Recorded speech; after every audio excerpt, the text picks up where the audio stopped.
नतीजों के बाद संदेश भी खास होता है। तो आइए बताते हैं बिहार चुनाव से क्या संदेश मिला। एनडीए की जो बम्पर जीत हुई है, इस जीत ने संदेश क्या क्या दिए हैं ये देखते हैं। देखिए, एनडीए 243 में से 202 सीटें जीती है।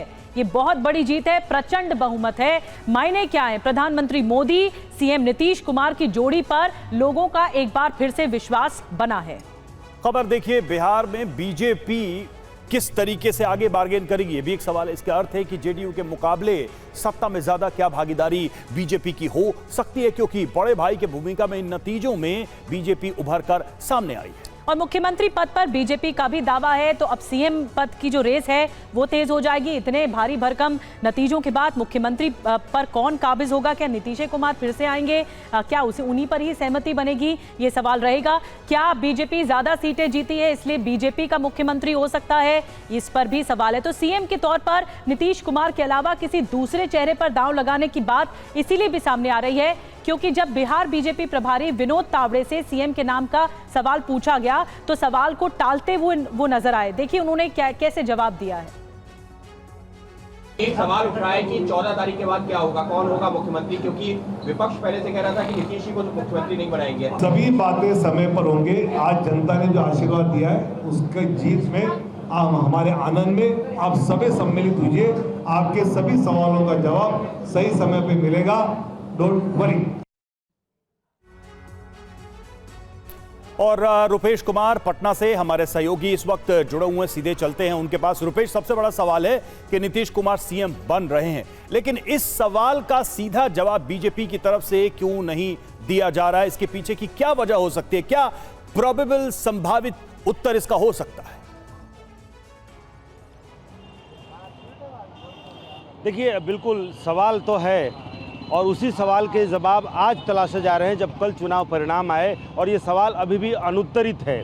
ये सवाल से बच जाना या फिर उसके पहले बीजेपी के प्रदेश अध्यक्ष ने जिस तरीके से कहा कि जो प्रक्रिया है उसी प्रक्रिया के तहत चुनाव होगा, जिस तरीके से अमित शाह ने कहा था, ये तमाम जो चाहे वो अमित शाह के बयान हो, प्रदेश अध्यक्ष के बयान हो, विनोद तावड़े के बयान हो, तमाम जो सवाल हैं वो इस तरफ इशारा कर रहे हैं कि जवाब अभी भी अनुत्तरित है। और आज उसी के जवाब तलाशे जा रहे हैं कि क्या अगला मुख्यमंत्री, क्या नीतीश कुमार ही 10वीं बार बिहार के मुख्यमंत्री पद पर शपथ लेने वाले हैं या फिर भारतीय जनता पार्टी के मन में कुछ और है। क्योंकि पहली बार है जब Bharatiya Janata party single largest party है, और Bharatiya Janata party single largest party ही नहीं है, नीतीश कुमार के पास वो ऑप्शन भी समाप्त हो गया है जिसमें नीतीश कुमार इस 10 बार के मुख्यमंत्री की शपथ लेने में कई बार उन्होंने पलटी मारी है। यानी कि दूसरी तरफ पलटी मारने की कोई गुंजाइश ही नहीं बची है। लेकिन एक तस्वीर भी बहुत अहम है, क्योंकि पूरे चुनाव में पोस्टर वार खूब चला है। पोस्टर की अपनी एक भाषा होती है, अपनी एक मैसेजिंग होती है। बिहार चुनावी रण क्षेत्र कुरुक्षेत्र बना रहा, महाभारत की संज्ञा दी गई। महाभारत तो समाप्त हो गया है, लेकिन महाबिहार यहाँ जारी है। और ये पोस्टर लगा है एनडीए खेमे में। जीत से उत्साहित होने के बाद से एनडीए खेमे में ये पोस्टर लगा है। और इस पोस्टर की पोस्टरिंग क्या है? हमारे साथ जेडीयू के वरिष्ठ नेता नीरज कुमार जी हैं। नीरज जी, है क्या ये पोस्टर? देखिए, राजनीति का महाभारत पूरा हो गया, अब महाबिहार का जनादेश आ गया। लेकिन बिहार की राजनीति के धृतराष्ट्र, राजनीति का धृतराष्ट्र, पुत्र मोह, गांधारी दिखाई नहीं पड़ रहा है। बेचारे की तबीयत खराब है, कुर्सी पर बैठ के ही बोल रहे होंगे, संजय देखो तुमको क्या दिख रहा है। तो संजय बोल रहे हैं नजरें झुका करके कि महाराज हमको तो हरियाणा वाला मॉल दिख रहा है। ये किसके सगे हैं, किसके साथ है? ये सवाल इस बात का है कि बिहार का पलायन का मुद्दा हरियाणा वाला इनको मिल रहा है, बिहारीपन का एहसास नहीं। तो और जगह बदल गया, पहले हस्तिनापुर था, अब महुआ बाग में होने वाला था। शानदार किला बन रहा है, भ्रष्टाचार का किला है वह, वैसा शानदार मकान पटना में किसी के पास नहीं है। तो स्वाभाविक है बिल्कुल रुपेश, धृतराष्ट्र बताया गया है लालू यादव को इस पोस्टर में। पोस्टर वॉर भी छिड़ जाता है जब बिहार में इतनी बम्पर जीत हुई है तो विपक्ष पर एक करारा हमला भी किया जा रहा है। और हमारे साथ कई सहयोगी एक साथ जुड़ रहे हैं। रजनीश जुड़ रहे हैं हमारे साथ, विपिन जुड़ रहे हैं हमारे साथ, कुमार कुंदन भी जुड़ रहे हैं, आकाश वत्स भी जुड़ रहे हैं। जल्दी से कुमार कुंदन के पास चलते हैं। कुमार, आंधी तो आ गई है नतीजों में, रिजल्ट्स में, बिहार में एनडीए सरकार की, लेकिन अब बीजेपी के मन में क्या चल रहा है? क्योंकि अब सबसे बड़ी लड़ाई सीएम पद को लेकर होती है। इस रेस में क्या नाम है भी या फिर सहमति बन जाएगी? मन में क्या चल रहा है बीजेपी के या एनडीए के? देखिए, हर किसी की इच्छा होती है कि मुख्यमंत्री उसका अपना हो, और खास करके जब इतनी बम्पर जीत हुई है सबसे बड़े दल के तौर पे देखा गया है। लेकिन ये ज़रूर है कि भारतीय जनता पार्टी के नेता सीएम के नाम के आगे अभी भी खुलकर कहने से गुरेज करते हैं, जैसा कि आपने विनोद तावड़े को सुना। हालांकि हमारी बात प्रदेश अध्यक्ष दिलीप जायसवाल जी से हुई। उनका साफ कहना था कि कल तक में भारतीय जनता पार्टी विधायक दल की बैठक होगी, उसमें भारतीय जनता पार्टी विधायक दल का नेता चुना जाएगा।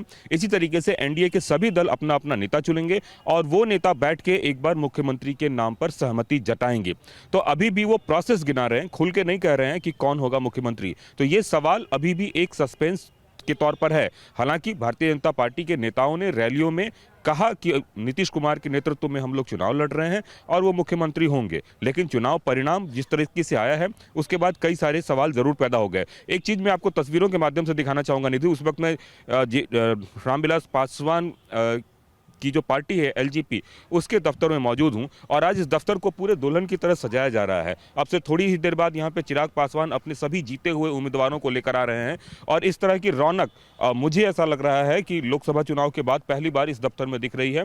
क्योंकि पिछली बार जब लोकसभा चुनाव में 5 जब लोग सीटें जीत के आए थे उसके बाद भी इस तरह की यहाँ पे रौनक थी और अभी सभी विधायकों को यहाँ पे वो लेके आएंगे और जीते हुए विधायकों के साथ सबको एक तरह से कह सकते हैं पत्रकारों को रूबरू कराएंगे। तो निश्चित रूप से चिराग पासवान भी अपनी दावेदारी जरूर कर रहे हैं। बिल्कुल कुमार, चिराग पासवान के लिए भी ये नतीजे काफी अच्छे रहे हैं। बैठक होगी तो हम अपनी बात रखेंगे। पिछली बार जो नतीजे उन्हें हासिल हुए थे, अब साथ मिलकर जब लड़े हैं तो देखिए उनको फायदा हुआ और फायदा सिर्फ उन्हीं को नहीं हुआ, साथ आने का फायदा जेडीयू को भी हुआ। चिराग के साथ आने से जेडीयू की सीटें बढ़ी हैं और जेडीयू ने पिछली बार से 42 सीटें ज्यादा जीती हैं। तो चिराग के साथ जेडीयू की जो सीटें हैं वो 48% बढ़ गई हैं। तो एक तरफ चिराग पासवान को फायदा हुआ, वहीं दूसरी तरफ उनके साथ आने से जेडीयू को भी लाभ हुआ है। अब ये साफ साफ दिखाई दे रहा है। तो एक साथ लड़ने से ये जो सुनामी आई है इसमें आप देखिए किन किन पार्टियों ने अच्छा प्रदर्शन किया है और सीटों के हिसाब से देखें तो लगभग सभी घटक दलों ने डिस्टिंक्शन हासिल किया है। जो परसेंटेज है, स्ट्राइक रेट है, उसके हिसाब से देखिए राजद का भविष्य क्या होगा, उसके नेतृत्व का क्या होगा। तेजस्वी के नेतृत्व में यह सबसे बड़ी हार राजद की हुई है।